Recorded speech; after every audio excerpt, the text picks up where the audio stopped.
Okay, so we got my mentor and guy that has really changed my life, Mr. Bob Proctor here. And I was cracking up listening to your most recent Paradigm Shift seminar online. And I was cracking up because everybody knows you now, this very well-known teacher of law of attraction and prosperity. And I was really laughing, especially now that I know you so much better now, visualizing you at 26 years old, that if you took every dollar you made, it was going to take you 18 months just to break even and pay off your debts. And you were earning $4,000. And now you literally are a totally different person. So I was laughing thinking about who you used to be.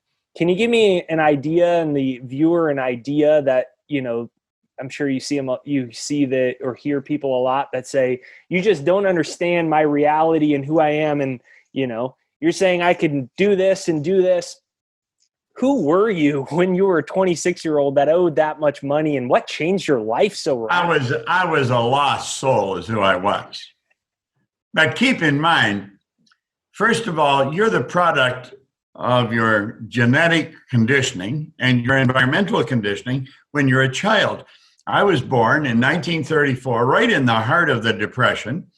And when I was 5, 6 years old, the whole world went to war. So for the next 5 or 6 years, everything was rationed. There was nothing but poverty preached everywhere. So I'm born into absolute poverty in the Depression. And then we go to war. The whole world went to war. We used to go to the show on Saturday afternoon with a can of fat or a piece of iron. And they used that to make ammunition. It cost 6 cents to go to the show. And listen, at 26, when I was given this book, I was just a walking human being, not much better than a dog or a cat or anything else, because I was operating just with whatever I saw. I didn't use any of my higher faculties. I didn't know I possessed any. I was looking at why I couldn't do what I wanted to do. I think of something I wanted immediately, I would know why I couldn't, and I believed it. So, I was truly a lost soul. And, the idea, I remember when I first started to study, I'd read books by Catherine Ponder. They're little thin books. I don't know if you've ever seen any of them. Yeah, I have them. Dynamic Laws of Prosperity, Dynamic Laws of... And she'd say in the book, tell a story about this lady that needed $10,000, and she just went and asked for it, and a couple of days later, she got a check for $10,000. And I thought, who the hell is going to believe that? Well, I believe that today. I thought it was a bunch of but I kept reading the book. You say, that's the question you have to ask. Why did you keep reading the book?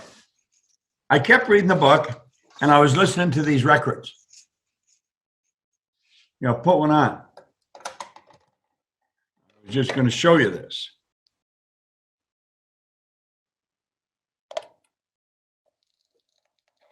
This is Earl Nightingale.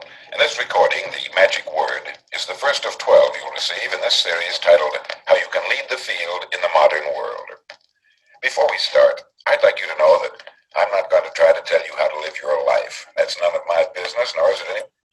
Now, if you were to listen to Earl Nightingale, I used to think if God had a voice, Earl's gone now, he's been gone since 1989, but I used to think if God had a voice, that guy had pipes that just didn't quit. I had never heard anybody talk like he talked. I'd read these books. I never knew anybody that thought this way.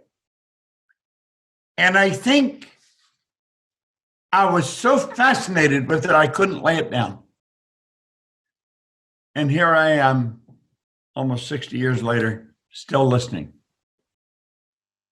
still buying it. Only now I'm teaching it. So speaking of teaching it, you're probably one of the most, if not the most memorable person from the movie The Secret and kind of the mass market law of attraction. Mm-hmm. And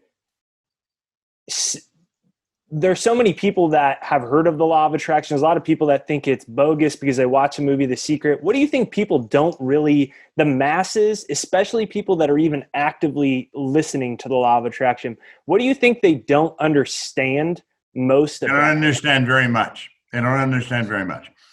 First of all, what they have to understand is this entire universe operates in an orderly way.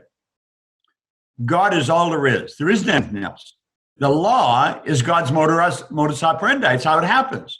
The tide doesn't go out and then go out and then go out and then go out. The tide goes out and comes back. The night follows the day. Always. The day never follows the day. Like winter never follows winter. These are laws. Well, attraction is a law, but it's a secondary law. And almost everybody that you listen to that's teaching it, they don't understand it. Vibration is a law. Vibration decrees that everything moves, nothing rests. You live in an ocean of motion. If you go into a funeral parlor and pick up the remains and look at it through a microscope, it's not dead. It's moving. They got a moving body in the coffin. Nothing dies. Nothing's created or destroyed. And if the body wasn't moving, how would it ever change to dust? Now, that should keep you thinking for maybe 20 years. Well, vibration is a law. And the thoughts that you think, when you're thinking, you activate brain cells. That's up to vibration. And the vibration you're in dictates what you attract. Vibration operates on frequencies. And the thoughts that you think dictate the frequency you're on. Well, most people are thinking of what they don't want. Bang, they get it. Damn, I knew it was going to happen. And it did. Attraction is a secondary law. You can only attract what you're in harmonious vibration with. And your thinking controls your vibration. See, your brain isn't your mind any more than your knuckles or your hand is. Mind is movement. Brain is an expression of the movement. The brain is an electronic switching station. You think with the brain, but the brain won't think. It's reported we've got Albert Einstein's brain in a jar somewhere, probably in a bunch of formaldehyde or something, but it isn't doing anybody any good because Albert's not with it. Your brain is an electronic instrument, a magnificent one. And when you think, you activate brain cells. I had to activate brain cells to bring my hand and do this. I have to activate brain cells to talk or to do anything. Well, what you want to do is activate the brain cells that will attract to you what you want. How do you do that? You see yourself with it. It's such a concept. It's so good. Most people don't believe it. They're seeing what they don't want. Sure as hell, they're getting it. If they only knew that they've attracted what they don't want. That's why in the Bible, Job, the great sufferer, he said, "Lo, the thing I fear has come to visit upon me." I guess. So do you think that a lot of the problems then that people have, either with not believing it or not having significant shifts in their life, really comes from not understanding that everything is truly energy and vibration? And when you don't understand that, then it's just like it's the basis of everything. And if you don't get it, then you're attached to your senses and your body on too deep of a level. There's one problem in the whole world: ignorance. That's the only problem there is. The opposite of ignorance is knowledge. Unfortunately, the only way to get to knowledge is to study. Solomon, who was a pretty wealthy guy and pretty wise guy, he said, "In all you're getting, get understanding." Understanding is the opposite of doubt and worry. Most people doubt and worry. Their mind is full of it. The opposite is understanding. The only way to get understanding is through study. If a person listens to me long enough, they're going to learn something. Because I listened to the man that made this record long enough, to the person that wrote all these books. I spent my whole life, adult life, studying. I love it. You know, that's what's changed my life. That's the only thing I can fundamentally think that's different. So many people have been exposed to this information, but maybe it hasn't sunk in. And I feel like the thing that's really changed my life is I've listened to you so many times that I can, like the same way you can do Earl, I can do all your little bits exactly in your tonality like Earl. My favorite is your bit about people saying, well, where do you get all the energy? And then you say, you don't get energy. All the energy that ever was and ever will be is 100% evenly present at all times. You release energy, and desire is the triggering mechanism to release energy. And so I can do all your bits like that's probably funny for you to hear. And my point is that it's sunk into such a repetition in understanding the subconscious. That's the key. That's the key. Took me 9.5 years to figure all this out. I'd been listening. I was earning over $1 million a year. I had no idea what the hell I was doing. No, I really didn't. And one day I thought, I'd been raised to believe you got to be really smart if you're going to earn a lot of money. I knew I wasn't very smart, but I was earning a lot of money. So I thought that's not true. Then I was raised to believe if you're going to get a good job, you're going to have a good education. Well, I had 2 months high school. I didn't have a good job. I owned the company. We operated Toronto, Montreal, Boston, Cleveland, Atlanta, London, England. I was all over the world. And I wasn't very smart. I didn't have a good education. But I heard people that had good educations. And a whole bunch, I got all kinds of people working for me that are really smart. You don't have to be very smart to earn a lot of money. Well, I decided one day, I better figure out what the heck did happen. Why did Bob change? You were just talking about why Jake changed. I changed because I kept listening to the same thing. And it was the repetition. What I did was rewrite my program. We've all got a program in our subconscious mind. It's called a paradigm. And somebody else wrote the code for the damn thing. The person that was writing the code for the paradigm that controls most people's lives didn't know anything about what they're doing. Nothing. Probably nice people, but really did not know. And so the average individual is wandering around struggling. You see people, I've heard people say, I was thinking of going maybe back and getting another degree. I said, that's a good idea. Go ahead and waste another 5 years, dummy. And it's, they got it all wrong. It's not our intellectual development. It's our emotional development. It's our level of awareness. That's what most people don't understand. Yeah, that's what I feel like people, having a large YouTube channel, and I actually, I read a lot of the comments, or I have, so I've seen so many of them, and it's kind of in the law of attraction space. And what I realized is that people get obsessed with trying to learn the newest technique or the best thing, and then they get mad and they say, you're talking about the same thing. Tell me something new. And I realize it's because at the core, they're not understanding how really the law of attraction isn't conscious. It's so much of how you create the entirety of your life is from a subconscious paradigm. Listen, I'm going to show you something that'll help a lot of people.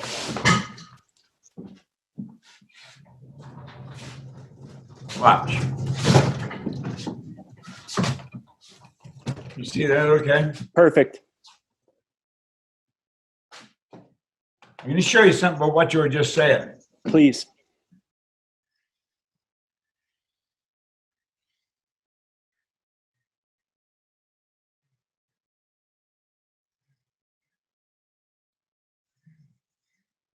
This came to me one day, and I thought, wow. And it's what you're talking about.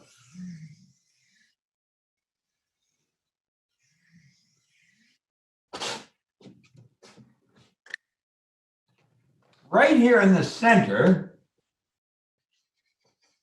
is the truth. If you get to there, you're away to the races. So you start to study. You're studying me. And then you go. And then you go. And then you go. And you're into there. You're thinking, well, see, I've listened. I think I've heard everything Bob's got to say. I heard about this other guy. I'm going to go and study him. So you come over here. And you study there and there and there. And this has been for a year and a half. But he's saying the same thing to me all the time. I heard about this other guy. I'm going to go study him. And so we go over here and here and here. And we never get past this point here. If you would stay, I've studied the same thing for 60 years. Bingo! Jackpot. It's the repetition. You got to keep studying the same thing. So listen, if you can hear me and you've been studying Jake Ducey, stay with Jake Ducey. Don't go find out where I am. He can do as much for you as I can do. You say, well, you know more than him. That doesn't make any difference. He knows more than you. That's the trick. That's what you got to get. Find somebody who knows more than you and then do exactly what they tell you. That is the secret of this. That's what you've done. That's what I've done. Yeah. So you say that your quote about faith. First, tell me it real quick. Faith based on that one. Faith based on understanding. Faith is the ability to see the invisible. See something in your consciousness that has never happened yet. To you in your life. To see the invisible. To believe in the incredible. I'll tell you what's incredible. There's a power within you. And if you get that picture of seeing the invisible and then you get emotionally involved with it, it will begin to manifest in physical form.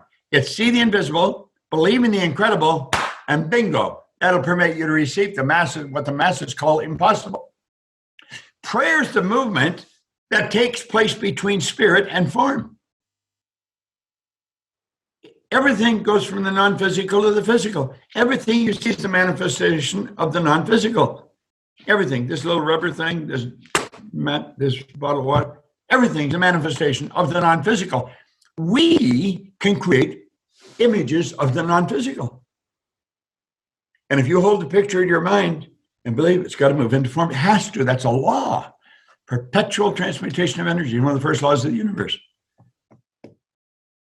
This is so good, I don't know how anybody can miss it. It's so obvious to me now. So before you and I were recording, you told me that spirit awaits... spirit awaits direction from the soul. What does that mean? Well, we are a soul. You don't have, everybody thinks I have a soul. And they've had a spiritual experience. Well, that's nonsense. You are a soul. You're not having a spiritual experience. You're having a physical experience. You are spiritual. You are an extension of God, spirit. You are a soul. And spirit waits direction from the soul. That's why it is ask and you'll receive. Ask.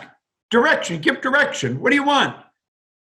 Spirit will do anything for you, but you got to ask for it. And you got to believe it's going to happen. You got to know it's going to happen. You say, oh, I don't believe that. Fine, stay where you are then. That's the bottom line. You are a soul, and spirit waits direction from the soul. My mind is a center of divine operation. Mine's not the center, it's a center. Your mind is a center. You say, well, how could there be two centers in everything? Because there's no outer ring. There's one center in this bottle of water. I haven't got any idea how in the hell to find it. You really have to understand something about calculus to get that. And I'm not interested in that. I just know there's one center in it. And that is determined by the outer measurements of the bottle. Well, when you're dealing with something that has no outer measurements, any point center. My mind is a center of divine operation. And the divine operation is always for expansion and for expression. You see, Spirit's saying, tell me what you want, and I'll give it to you. You mean anything, whatever you want. Do you know what most people do? They spend their whole life thinking of what they don't want. I'd like to go, but something will come and screw it all up. I was thinking of getting a new car, but, you know, every time you go to get it, something else comes up and you got to spend the money on it. I keep thinking, I wonder how many areas in your life does that come up in? We can have whatever we want. You just asked, and you can have it. Believe you receive it. Our belief is the big deal. See, when I was studying, I got into studying religion and science. And studying religion is not that difficult. There's only a half a dozen religions, unless you're in California. I think there's a couple of thousand out there. But everybody can have their own. You get tax breaks, and that's real. I mean, this is a real deal. Start your own church, and you get tax breaks. You don't pay any taxes. And you could be the Monsignor. You're the head coolie in the church. And that's the government law. But at any rate, you read the Bhagavad Gita, the Quran, the Torah, the Book of Mormon, the Bible, New Testament, Old Testament. They all say you got to believe. And I'm thinking, how do you believe? How do you believe? Man, that's a big commitment. How do you believe? Well, Vandewall, who is my mentor, who's gone now, God bless him, he and I were having lunch one day, and he said, this is an idle conversation. God, it was like bells going off my head. He said, our belief system is based upon our evaluation of something. And frequently, if we reevaluate a situation, our belief about it will change. And like that, I'd been searching for 9.5 years. I knew why my life had changed. I kept reevaluating all this information, who I was. I kept reevaluating it. This isn't me. This is my body. Nobody ever says am hand. It's my hand. Not am head, my head. My hand. My body. Who am I? Aha. I am spirit. I'm not having a spiritual, I'm having a physical experience. I moved into my body and I will move out of it. There's no such thing as death. If nothing's created or destroyed, that just postulates the theory of life. I like the way Earl put it. He said, most people, when their heart stops beating, it'll be a formality. They were dead their whole time. They never lived. Yeah. So when you say that nothing's ever created or destroyed and spirit's always for fuller expansion and expression, those are two of my favorite things that I've learned from you, and they fundamentally changed my life. But like, it sounds cute to most people. Most people really don't understand that. What does that actually mean? Nothing's created or destroyed. Like it sounds just like a cute, what does that mean? Well, listen, right outside my window here in the studio, there's a beautiful Japanese maple tree, a big one. Everybody loves it. I love it. And the leaves come out in the spring, and they're a dark green. And then they change color. Now they're sort of a bronze color. Do you know in a few months they will be crimson red? And then they all fall off the tree. And they land on the earth, and they just turn into earth.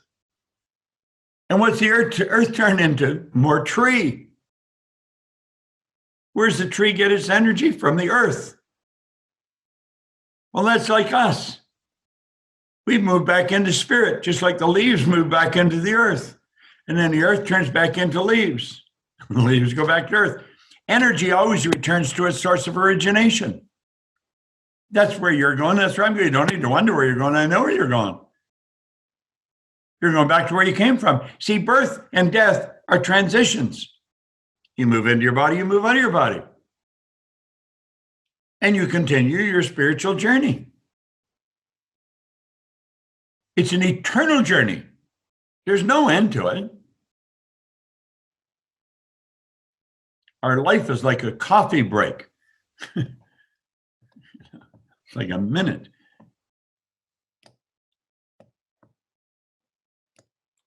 And so once you understand that, then when you think of things that you want or reality that you want, it's operating from the same fundamental law. So it exists as a potential in an invisible energy field, basically. So what you want is following the same modus operandi? Absolutely. Yep. So do you think that's the most important thing to understand then? No question about it. Yourself as soul? No question about it. It's the creative process. You go to spirit, and you build the idea. You turn it back over to spirit, and through the reciprocal law of spirit, it gives it back to you in physical form. Now, I'll repeat that. You go to spirit, just go to infinite, and you take and you build the idea in your mind, and you create the good you desire. Then you turn it over to the emotional, the spiritual part of you, and spirit will give it back to you in physical form. That's the reciprocal law of spirit.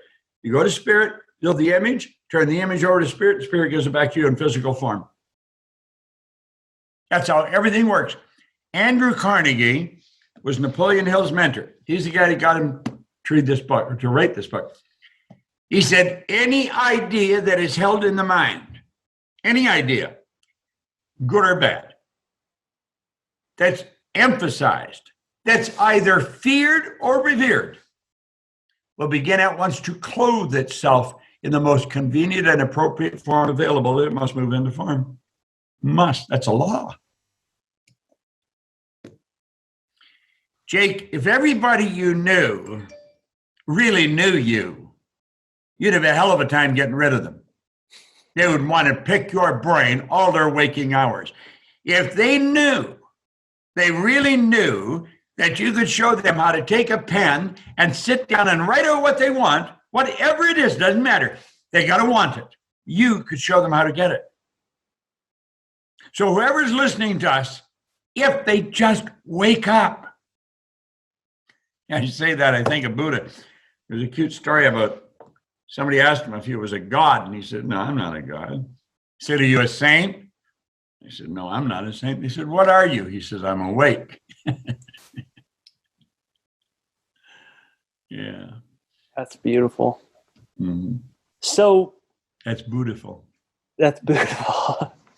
I'm with it. So I know you're a busy man. Let me ask you kind of, I don't want to take up too much of your time, but let me ask you, while we're coming to something someone can do after this, you mentioned the pen, and I was going to tell you, but I found it after I talked to you last week, or actually Ashley found it, and I didn't tell you before we were live. So we're sitting outside in the backyard, and she comes out with this box, and she says, have I showed you this? And she opens the box, and it's got all my old goal cards. The first ones I ever wrote on an index card, it was maybe 7 years ago, and I was making about like $2,000 a month, and I watched your seminar, Science of Getting Rich, and on that seminar, I made my first goal card, and you talked about A-type goals, B and C-type goals, right? So you said to make a C-type goal, for those that aren't aware of that, that means a goal that you don't know how to achieve, so thus, you basically have to take your head and screw on a new one. And so I was making 2,000. So I said, well, I can't even imagine myself making 20,000. And it scared me to write it on a piece of paper. So I wrote 21,000 on a piece of paper because it was a weird number. So it scared me less because it was kind of odd. Yeah, so I wrote that on a piece of paper, and she's got all my old cards like that. And it was so cool to look at them. I'm like, holy cow. I remember, and what you said, do exactly what I tell you. And he said, heck, I'd carry this card around me in the grocery store everywhere I go. So that was what I did. And I would just fold them up and put them in my hand, and I would carry them in my hand, clench, they get all sweaty, and then I'd drop them somewhere. And I didn't know Ashley was picking them up and putting them. So what's the importance of that? In conclusion, kind of give us, just so everyone can kind of, that's inspired now. They have somewhere to direct some of the energy, and they can pull out an index card and write down, I'm so happy and grateful now that, and write a worthy ideal down. What is the question? Why should they do that? Why should they? Yeah. Well, if they want to be successful, that's how you become successful. Why? Success isn't getting something. Success is moving in the direction of something you want. It is the progressive realization of a worthy ideal. I have a goal written on my card. It's in a plastic sleeve, so it doesn't fall apart. But the plastic sleeve I see is falling apart. Anyway, I carry this with me all the time, and it's got my goal written on it. Now, when I write the goal, I got to get a picture of it in my mind. Van Gogh, the great artist, was asked one time how he did such beautiful work. He said, I dream my painting, and then I paint my dream. Well, you got to get the picture of your goal. Then you paint it in words. That's what you're doing. You're painting your goal in words. It's the picture of what you want. Now, what you're doing is you're impregnating that image then into a group of cells in your brain. Now, I'm going to say a word to you and everybody that's listening. And when I say the word, you're going to activate brain cells, because I'm going to say the word, your refrigerator. You weren't thinking of your refrigerator. Now, all of a sudden, and cells in your brain started to move, and the picture of your refrigerator come on the screen of your mind. You say, well, what's that? The point is, you had a picture of your refrigerator impregnated into a group of your cells in your brain, and I activated those cells just by saying your refrigerator. Well, when you touch your gold card, it was your hearing that was affected. When you touch the gold card, put your hand in your pocket and touch it, the sensory factor touch is affected. The light goes screaming through the central nervous system, activates those cells in the brain, and bang, the picture comes on the screen of the mind. You couldn't keep holding that picture without getting it. You know, Phil Goldfein's a good friend of mine. You've seen Phil interviewed on our program, I'm sure. He is the most successful producer in Hollywood right now. Earns millions of dollars. He was not doing well at all when I met him 20 years ago. He too has a box full of gold cards. He does more movies than any producer in LA. He's studying the same thing you teaching, Jake.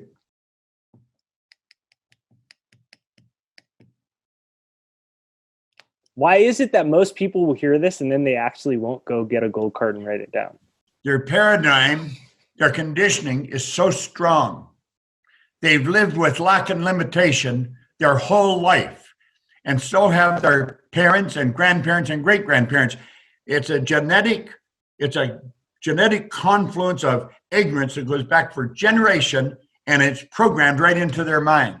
And it's so strong, when an opposing idea comes along, the opposing idea gets beat up and gets out of here.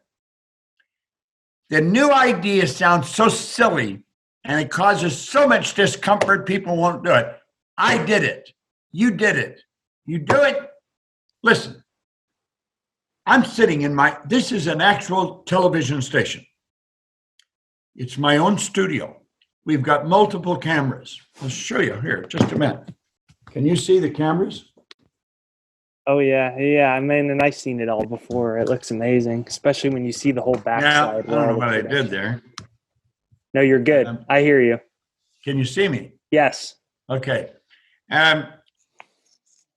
We can broadcast all over the world from here. No one else in our industry has this. I didn't realize that until just recently. It was just an idea. I should build it and do it, and I did it. I wrote it on a card. That's what you want to do. You know? It's such a beautiful concept. I hope I can open this. There we are. Oh, yeah, there you are. I saw you the whole time, though, but you must just not have seen me. Maybe you hit a button. Yeah. There. Yeah. When I turned it around to show you all the cameras, I hit something and everything was gone. So, anyway. All right. I know you got to go. Let me ask you one final thing in conclusion. I'm going through these. I have pages. This is all my notes from Paradigm Shift, just pages and pages and pages and pages of notes. And I went back and I bolded a couple of the things that I thought were so amazing. So I know you got to go. Tell me, Earl Nightingale said in conclusion, give me just a 30-second summary as you log off. He said, as you start to move towards the goal starts to move towards you. That didn't make sense to you when you first heard it. Tell me what it means. As you move. You know, I had such respect for him. To me, he was like God. And when he spoke, Bob listened every day, all day, to his records. And when he said, when you start to move your goal starts to move towards you. That did not resonate with my idea of who he was. I thought that's absurd. But it's really not absurd. You see, as you start to move towards the goal, you got your brain on the frequency that the good you desire is on. And if you stay on that frequency, it'll start to move towards you. There's your attraction. That's action, reaction. Reaction is actually attraction, and it comes right to you. It walks right into your life. But you've got to keep seeing yourself with it. Most people are on, if you use an example, they're on an AM frequency and wondering why they're not getting FM music. And they start hitting the radio and cursing the radio and throwing the damn radio out and go buy another one because it isn't working. If you're on an AM frequency, you are never going to get FM music. If you're on a positive or on a negative frequency, you're never going to get positive information. If you're on a poor me frequency, you're never going to get prosperity. If you're on, I wish I could afford it, but I can't, you're never going to get it. You got to be on the frequency of the good that you desire. You have to be. Goethe said you got to be. Before you can do something, you got to be something. You got to be it in your mind. You got to go there and do it. And you know, when you do that, you sort of disappear from all your friends, all the people you hung out with, you know, those dumbbells that weren't doing anything. I went in the bar one day and I picked up a drink and I looked around and I thought, they're all bums in here. And I put it down and said, I'm never coming back here again. I'm never picking this up again. I never did. Now, that was many years ago. I've never touched it since then. I never will. I realized it was not serving me. I don't do anything now that I know is not serving me. I don't spend time with people that aren't going anywhere. My life is too short. What the hell, I'm 86. Why would I spend time with somebody that's not going anywhere and not going to do anything? I'd rather spend time with Jake Ducey. There you go. Thanks, Bob. Amazing. I think that's a good way to end too, is like, right? Because a lot of times people hear it all and then they end the video and it's kind of like this is their escape. They use inspirational stuff as almost an escape, but then they go back to their old paradigm. And I think a good way to maybe end that, to remember, is to do things that serve you. Because they go, this is great, but it's, what do I do? What do I do? Well, start by doing something that serves you and just start really small. If you will do what Jake Ducey is telling you, you can have anything you want. Do what he's saying for 90 days. I'll guarantee you, you'll have what you want for the rest of your life. Give it a try for 90 days. That's what Carnegie said to Hill. Repeat this affirmation for 30 days, every morning and every night. And so Hill said, okay. The affirmation was, wait. Don't say it. Don't say it. You know how you started mentoring me? Do you know how it happened? So we did an interview. You didn't know me, and Bill, our mutual agent, set up the interview, and we just, we logged in, we started the interview. I was 20 or 21, and we did the interview, and the interview ended, and I said to you, Bob Proctor, I'm not only going to equal your achievements in life, but I'm going to catch you at the post and pass you at the grandstand. And you started cracking up and you gave me your phone number after the interview ended. There you go. So say it. What is the affirmation that Carnegie did? Andrew Carnegie said to Napoleon Hill, I want you to write this out. I want you to underline every word. And I want you to look in the mirror and say it every morning and every night. Andrew Carnegie, I'm not only going to equal your achievements in life, I'm going to meet you at the post and pass you at the grandstand. Now, Andrew Carnegie was the wealthiest man in the world. Napoleon Hill was a young reporter that didn't have enough money to rent a hotel room. Carnegie made something like, I think, 50 millionaires. I'm not sure. Napoleon Hill has made millions of millionaires. I'm one of them. You're one of them. There you go.